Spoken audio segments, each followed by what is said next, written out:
इंसाफ करने वाला बना भू माफिया। दूसरी तरफ उत्तर प्रदेश के मुखिया भू माफिया को कतई न छोड़ने के सख्त निर्देश देते हैं। सरकार भू माफियाओं पर लगातार हंटर चला रही है, लेकिन जमीन कब्जा करने वालों के हौसले बुलंद है। इन्हें बुलडोजर बाबा की नीति का कोई डर नहीं है। यह पूरा मामला उत्तर प्रदेश ग्रेटर नोएडा गौतम बुद्ध नगर कलेशरा का है।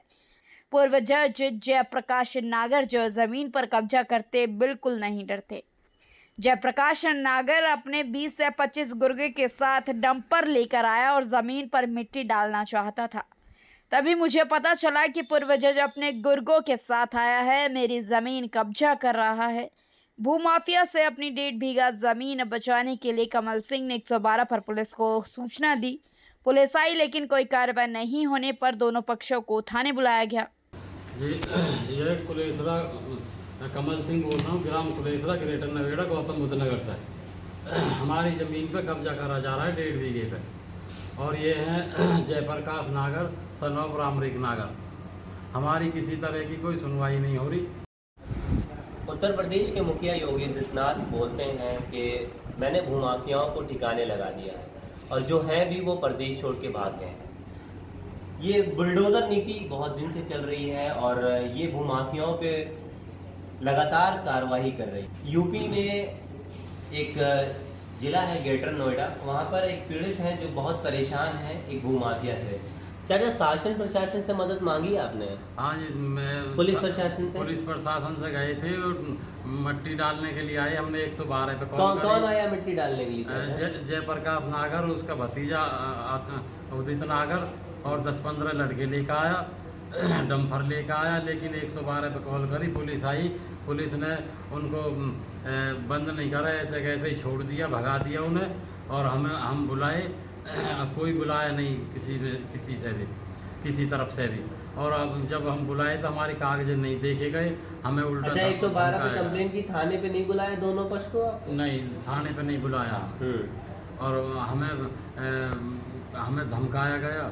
क्या लगता है आपको, आपकी जमीन पे जो कब्जा हो रहा है वो पुलिस की साठगांठ से हो रहा है? हाँ जी, पुलिस की साठगांठ से हो रहा है। पुलिस हमारी सुनने को तैयार नहीं है किसी भी तरह से। हम कागज दिखाते हैं, हमारे कागज नहीं देखता कोई भी। अच्छा। और एसओ साहब हमें धमकी और देते हैं। एसओ साहब धमकी देते हैं आपको? हाँ जी। अच्छा।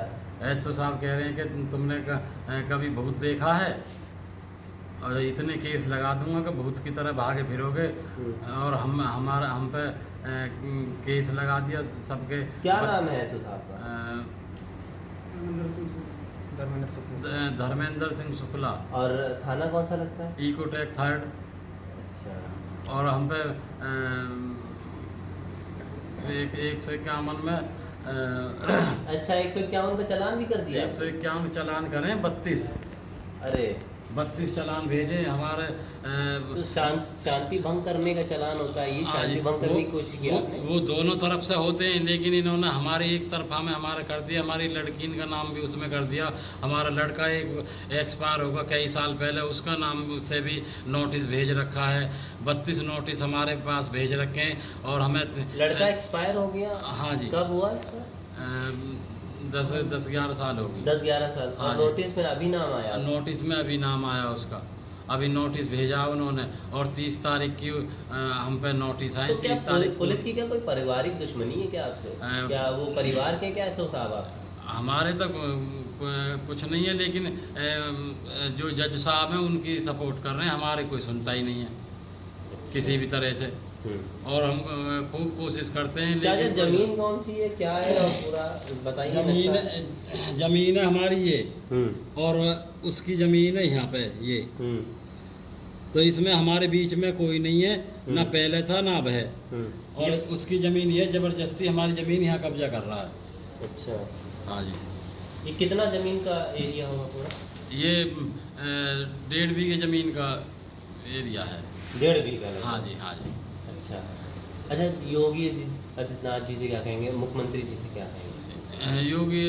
योगी आदित्यनाथ जी से हमारी यही रिक्वेस्ट है कि जी हमारे साथ इंसाफ करा जाए और हमारी ज़मीन पे हमें ज़मीन दिलाई जाए। फर्जी मुकदमों का क्या कहेंगे, जो 151 और ये सब चीज़ों से आप? फर्जी मुकदमे में उन्हें कोर्ट से हम पे 32 नोटिस भेजे हैं, तो उनके लिए कुछ करा जा। हम इतने जमानत भी हो लगी तो इतने कहाँ से लाएंगे जमानती। हमारा तो कोई यहाँ है भी नहीं, अकेला घर है। हम कहाँ परेशान होंगे। 30 तारीख की तारीख लगी है, 30 तारीख, तो उसमें कहाँ भगे डोले, हम किसके पास जाएंगे अब। लेकिन कोई सुनने को तैयार नहीं है हमारी किसी भी तरह से। वो नोटिस पर नोटिस भेज जा रहा, कभी किसी के सब तरह से एक कट्टा भर के नोटिस भेजे। तो देखा आपने चाचा का, जो चाचा कैसे परेशान है। एसएचओ साहब कह रहे हैं भूत देखा है आपने। मतलब बात करने का तरीका देखिए एसएचओ साहब का, जो जनता की सेवा के लिए बैठे हैं वो भूत दिखा रहे हैं। बड़ी बात है जो इनकी सुनवाई नहीं हो रही है। कहीं ना कहीं चीज़ें कैसे क्या हैं कुछ समझ में नहीं आ रहा है। मगर चाचा कहीं ना कहीं न्याय मांग रहे हैं, मुख्यमंत्री आदित्यनाथ जी से न्याय मांग रहे हैं कि इनका ज़मीन बचा लिया जाए, जिसमें जो इन्हीं ने अपने बच्चों के लिए रखी थी वो आज कोई और कब्जा कर रहा है। तो अब देखना ये है कि इसमें क्या कार्रवाई होगी, क्या चीज़ें होंगी, वो सब सामने आएगा। और आप देख रहे हैं न्यूज़ 77 चैनल। कैमरामैन पीड़ित कमल सिंह पुत्र स्वर्गीय श्री राम लाल जो अपनी 1.5 बीघा जमीन बचाने के लिए पुलिस के कदमों में गिर गया, मगर पुलिस प्रशासन ने उसकी एक ना सुनी। पीड़ित कमल सिंह ने बताया, पुलिस ने उल्टा हमारे परिवार के लोगों पर 151 का मुकदमा दर्ज कर दिया है। पीड़ित का भाई जो कि 11 साल पहले उसकी मृत्यु हो गई थी, उसका भी नाम 151 में डाल दिया गया। पीड़ित सरकार से और पुलिस से न्याय की गुहार लगा रहा है, लेकिन पीड़ित की कोई आवाज सुनने वाला नहीं है। पीड़ित बहुत डरा हुआ है। पुलिस प्रशासन से भी कोई मदद नहीं मिली और मीडिया के सामने न्याय की गुहार लगा रहे हैं। एसएचओ धर्मेंद्र कुमार शुक्ल थाना इकोटेक 3 ग्रेटर नोएडा पीड़ित को धमकी दे रहा है। एसएचओ पीड़ित से कहते हैं, तुमने कभी भूत देखा है? अगर मेरी चक्कर में पड़ गए तो भूत की तरह नाचेंगे। पीड़ित के पास जमीन के पूरे कागजात मौजूद हैं। पूर्व जज जयप्रकाश नागर जबरन कब्जा करना चाहते हैं, पूरी जमीन का वारिस बनना चाहते हैं। अब देखना होगा क्या पीड़ित कमल सिंह को न्याय मिलता है। पूर्व जज जयप्रकाश नागर पर योगी जी का हंटर चला है।